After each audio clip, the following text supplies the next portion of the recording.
Pasado alas 12 ng tanghali nang magsimula ang People's Budget Review ng Kamara kasama ang iba't ibang civil society organizations sa bansa. Lahat ng inaasahang CSO na dadalo sa pagdinig ay pumunta sa Kamara, habang 31 namang mga individual ang nakiisa.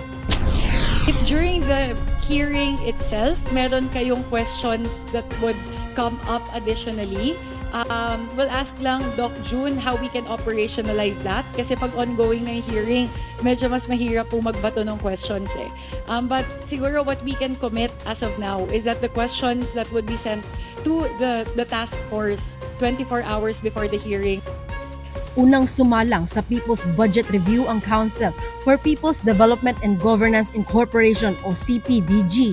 Ayon sa spokesperson na to na si Liza Maza, sa pagbuo ng pambansang pondo, dapat na pagtuunan ng mga kongresista ang budget na makatutulong sa mamamayang Pilipino. Agan kami sa mga mambabatas na itutok ang budget sa mga mahihirap, palakasin ang sariling kakayahan ng bansa na lumikha ng kabuhayan at bawasan ang labis na pagkandili sa dayuhan. Samantala, ayon kay Professor Emmanuel Leco, board member ng Center for People's Empowerment in Governance, nais nilang matiyak na ang ganitong pagdinig ay maisa-institusyon na. Totoo po, hindi naman po kami pwedeng bumoto, pero sa pamamagitan po ng people's organizations ay maririnig ang tinig ng mga mamamayan sa mga komunidad at pakinggan po ng ating pong mga kinatawan. Ayon naman kay People's Budget Coalition Advisor Adolfo Jose Montesa, makikita sa pambansang budget ang pangunahing prioridad ng administrasyon. Aniya sa matagal na panahon, hindi naging bahagi rito ang mga ordinaryong Pilipino.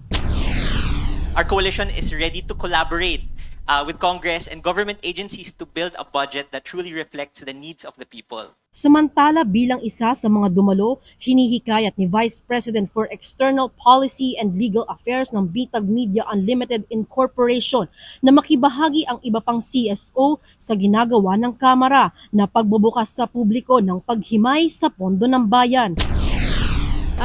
Actually, we at Bitag Media Unlimited Incorporated, hindi naman bago sa amin yung makipag-collaborate sa mga lawmakers. But we are also a watchdog, whereas committed kami in combating crimes, corruption, abuse, and all kinds of frauds and exploitations. Giit pa ni Mateo na napapanahon na upang malaman ng mga Pilipino ang proseso nito sapagkat ito ay isa rin sa karapatan ng taong bayan.